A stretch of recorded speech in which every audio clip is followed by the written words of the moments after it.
décidé d'avoir chez YouTube.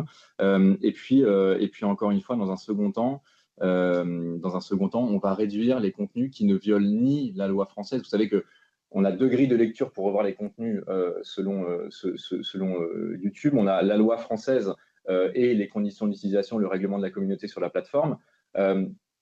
Et parfois, on n'est pas en capacité de supprimer des contenus qui sont potentiellement nuisibles ou qu'on ne souhaiterait pas voir recommandés, mais qui ne franchissent ni la ligne de la loi française, ni nos conditions d'utilisation. Et dans ce cas-là, ce qu'on peut faire, ce qu'on peut mettre en place, c'est de réduire la viralité et la visibilité de ces contenus en ne les recommandant plus. Et donc, dans un certain nombre de cas, c'est ce qu'on fait. On le fait de manière transparente. Vous savez que de toute façon, le DSA, le règlement sur les services numériques, nous oblige à le faire à chaque fois que c'est mis en œuvre. Et on n'hésite pas à le faire lorsque c'est nécessaire. Merci. Pour X. Oui, merci beaucoup pour cette question. Alors effectivement, je pense qu'il y a un petit peu, c'est un petit peu comme une pyramide avec différents étages, on va dire.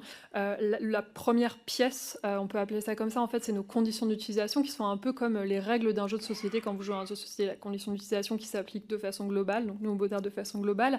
Et ensuite, il y a la loi applicable, donc en France, ça va être notamment la LCEN.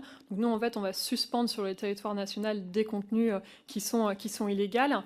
Ensuite, on réfléchit beaucoup à la question de la granularité de la modération, c'est-à-dire effectivement il y a des contenus qui sont assez clairement en violation de nos règles de fonctionnement, assez clairement en violation de la loi, et après il y a tous les contenus, comme vous avez expliqué Monsieur le Président, qui sont du domaine du clash, qui sont un petit peu des contenus gris, pour lesquels en fait on va développer par exemple ce qu'on appelle des filtres de visibilité. Donc on a lancé la politique qui s'appelle, enfin c'est pas une politique, c'est une action de modération qui s'appelle Freedom of Speech is not freedom of speech. Ça veut dire qu'en fait on va mettre un filtre sur le contenu en question en disant voilà, le contenu considère à une violation potentiellement moins grave de certaines de nos règles, mais on l'affiche comme tel.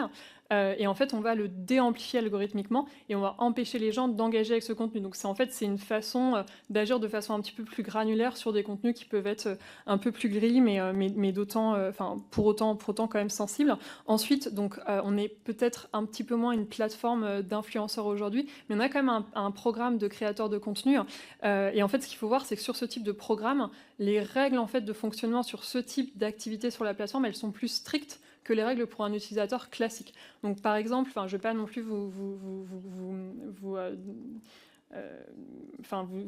expliquer en fait toutes les règles pour le programme, mais ce que je regardais là actuellement, c'est que par exemple, c'est pas possible pour ce programme en fait d'être un créateur de contenu en faisant la promotion, en se basant par exemple sur des événements de l'actualité sensible. Donc c'est pas possible en fait de monétiser par exemple par rapport à une tragédie qui se serait passée, etc., etc. Bon, ça coule de sources, mais voilà, c'est une des règles. D'accord. Allez-y. Alors je me permets de vous interrompre parce que c'est vrai que sur X par exemple, notamment depuis quelques mois, il faut le dire, moi je suis surpris par non seulement l'augmentation du volume des publicités crypto, et très souvent accolé autour des publications de Musk.